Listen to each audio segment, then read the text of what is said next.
What if I told you we might have actually found it? The Garden of Eden. The place where it all started. For thousands of years, this has been one of history's greatest mysteries. Where was paradise? Where did Adam and Eve walk with God? Scientists just made a discovery that changes everything. And what they found will absolutely blow your mind. Genesis chapter 2, verse 8 says God planted a garden in Eden. He didn't just find a nice spot, he created it himself. This was sacred ground. A place where heaven touched earth. But then came the fall. Adam and Eve ate from the forbidden tree. God had to send them away and posted angels with flaming swords at the entrance. From that moment, Eden disappeared from history. Before we continue, please like this video. Let's continue. Fast forward to today. Deep in southern Iraq, between the Tigris and Euphrates rivers, something incredible is happening. The Bible describes 4 rivers near Eden: the Tigris, Euphrates, Pishon, and Gihon. This location? It matches perfectly. Using satellite technology and ground exploration, researchers found evidence of an ancient garden buried beneath the desert sand. Thousands of years ago, this region was completely different. Lush. Green. Fed by rivers that have since dried up or changed course. The technology reveals ancient plant remains, sophisticated water systems, and circular structures that appear ceremonial or religious. Soil analysis confirms this area once teemed with life. Scientists found evidence of cultivation patterns unlike anything else in the region. Could this truly be the lost Garden of Eden? We're closer than ever to answering that question. But here's where it gets really fascinating. It's not just about old soil and dry riverbeds. Researchers discovered ancient inscriptions, possibly older than the earliest known writing systems. These texts are still being decoded, but early translations mention a great creator, a divine wind, and a tree of life.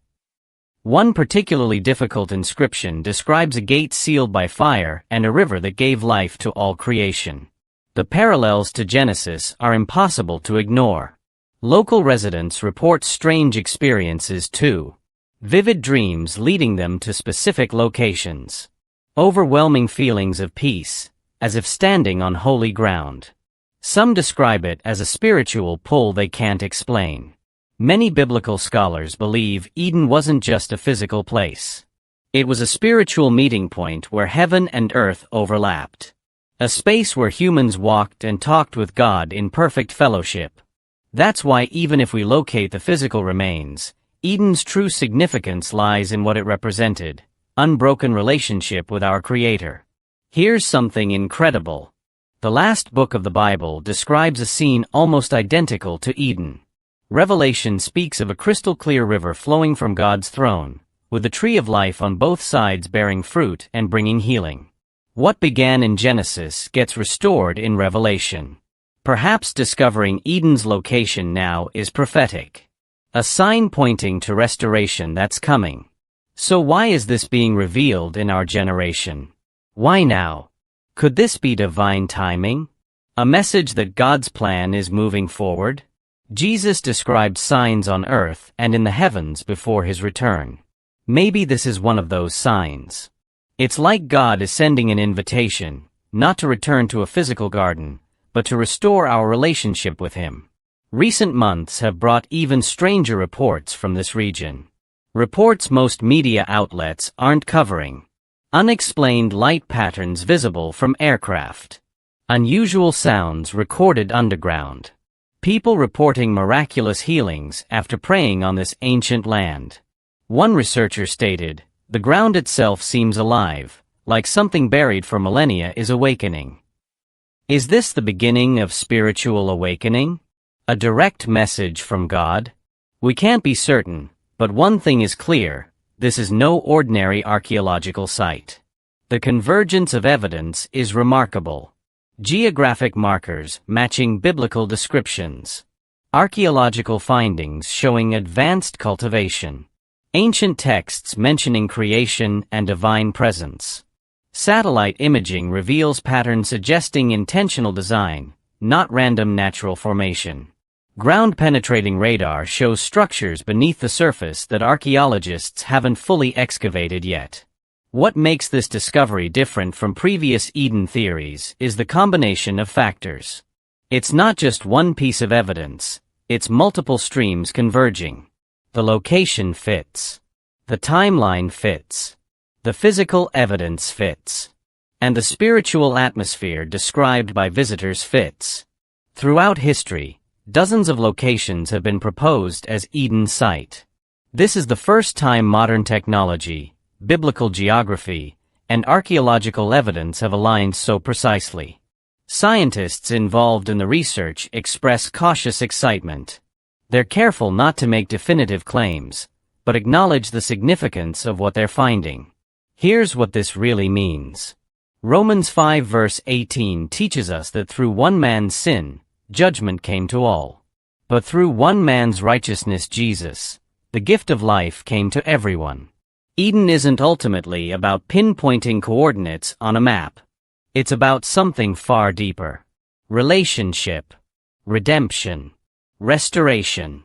While archaeologists dig through ancient soil, God is reaching out to you personally right now. He's inviting you back into His presence, into His peace, into the beauty of everything that was lost, and everything that can be found again through Christ. Whether this Iraqi site proves to be Eden's actual location or not, something powerful is happening. It's awakening hearts, reminding us that the Bible isn't just ancient stories, it's truth, history, and living prophecy. Those prophetic pieces are falling into place before our eyes. As scientists uncover what's been buried for thousands of years, God is working beneath the surface, not just in Iraqi soil, but in our world and in human hearts. Let this discovery be your wake-up call, your reminder to seek Him and walk with Him again. Look forward to the day when the river of life flows again, when the tree of life stands in God's kingdom, when everything broken becomes whole.